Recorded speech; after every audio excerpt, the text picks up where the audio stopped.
We are making a stuffing that you can actually make today. Actually, not to make you feel bad, you could have done it a month ago and frozen it. Right. And then you defrost it the day before and Thanksgiving. Just shove it in the oven. Just shove it in the oven. I mean, it tastes amazing. Okay, what do we start with? Okay, so what you're going to start with is the actual bread and breadcrumbs. We are using just like an artisan bread.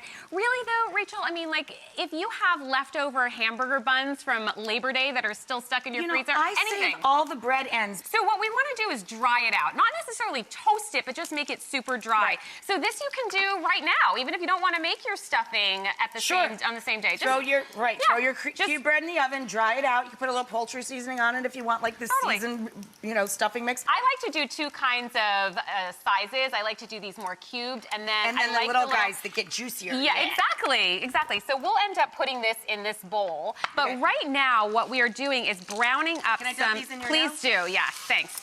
So what we are going to do right now is just brown up this sausage, and you can use whatever kind you like. And so then all we have to do is then add this to our bread, but we're going to just drain it a little bit first. So you can cook off your veg. Totally. You have apples, onions, and fresh fennel and celery. Yes. Now I know that this is the fresh fennel, guys. One of your favorite stuffings is that apple onion, right? Apple, celery, and onion. Yeah. My mom's old recipe. This is kind of a very similar. Yeah, very similar, except we've got a little sausage in here, and then we're going to dump all the diced veggies in. Oh, baby, I love you, but that's not near enough butter. I mean, really.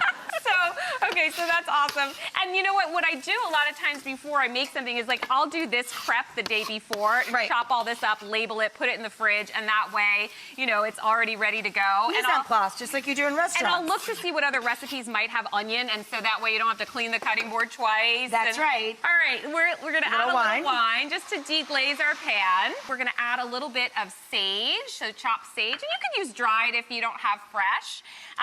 You just use a little bit less, right? And then a little bit of salt and pepper.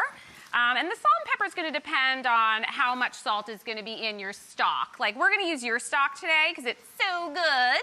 It is good. Worked on it for years. Awesome. All right, so that in here, yeah? Yep, and then we're going to put our sausage in there too, of course. Yummy. And then, just based on whether you like your stuffing a little wetter or you like it dry, then, you can base your stock on that. Sausage in here. I mean, can you guys smell how good this is? Yes. Woohoo! There we go. Let's add more butter. Let's add butter on top. Does that work for you? Okay. Since you were so cheap with it on the bottom. I was trying to make sure we had enough for the top. And then this, so what you do, it was already done, so we froze this, we covered it with foil. And then you have to remember to thaw it, though. So just pull it out of your fridge and just let it sit on the countertop for like 30 minutes or 60 minutes. And then throw it in the oven. Throw it in the oven. Do we have one working? We happen to have one.